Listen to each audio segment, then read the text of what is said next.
পুর পরিষেবা নিয়ে ক্ষোভের মুখে পড়লেন তৃণমূলের কাউন্সিলর। শ্রীরামপুরে তৃণমূল কাউন্সিলর শর্মিষ্ঠা দাস তার বিরুদ্ধে বিক্ষোভ দেখালেন এলাকার মানুষ এবং তাদের যেটা অভিযোগ যে পুর পরিষেবা নিয়ে দুর্নীতি হয়েছে এবং সেই অভিযোগেই বিক্ষোভ দেখানো হয়।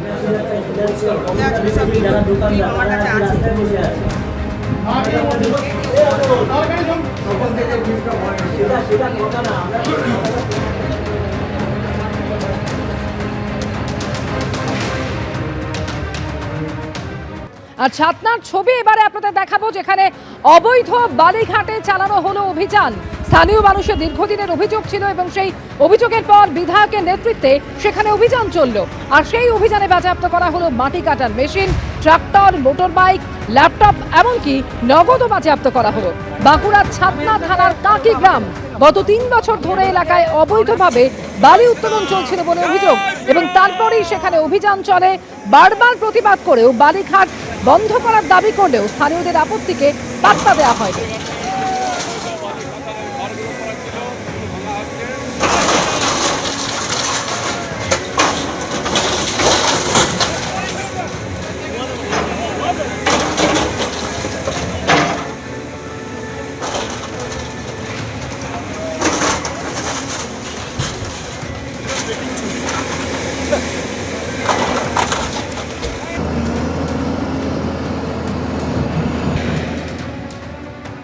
আর অন্যদিকে নিজেদের জমি দখলমুক্ত করতে বুলডোজার নামানো হলো আসানসোল রেল ডিভিশনের তরফ থেকে এবং আসানসোল বরাকর এলাকায় চলল বুলডোজার, যেখানে প্রায় 30 বছর ধরে রেলের জমিতে বাড়ি বানিয়ে বাস করছেন প্রায় 200 পরিবার।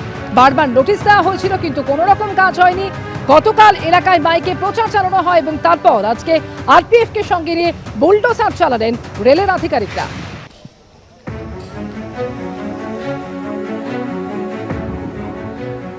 পরপর রেখেছি গড়িয়া, আসানসোলের বরাকর এবং ছাতনার ছবি।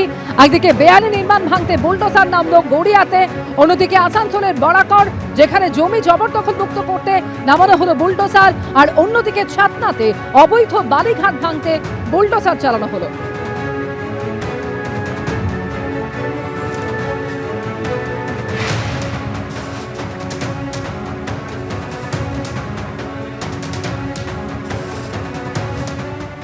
এতভাবে দুর্নীতি করেছে এই আগের সরকার, টিএমসি সরকার, যে মানে আমি জানি না আমরা কনস্ট্রাকটিভ কাজ কতটা সময় দিতে পারবো। আর এদের দুর্নীতিটা যেটা আমাদের শাস্তি দেওয়া দরকার, যারা যারা দুর্নীতি করেছে, যারা যারা নিজেদের লোকদেরকে কাজ পাইয়ে দিয়েছে, কাজের কোয়ালিটিতে কম্প্রোমাইজ করেছে কমপ্লিটলি, এবং অফলাইন টেন্ডার হয়েছে কোটি কোটি টাকার, ই টেন্ডারই হয়নি।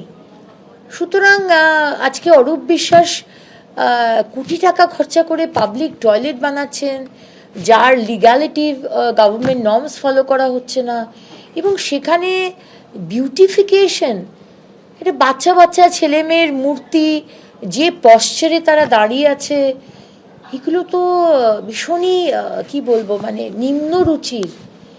আমি জানি না এটাকে বিউটিফিকেশন বলে নাকি এটা পারভার্ট অ্যাক্টিভিটি বলে। এবিপি আনন্দ, এগিয়ে থাকে, এগিয়ে রাখে।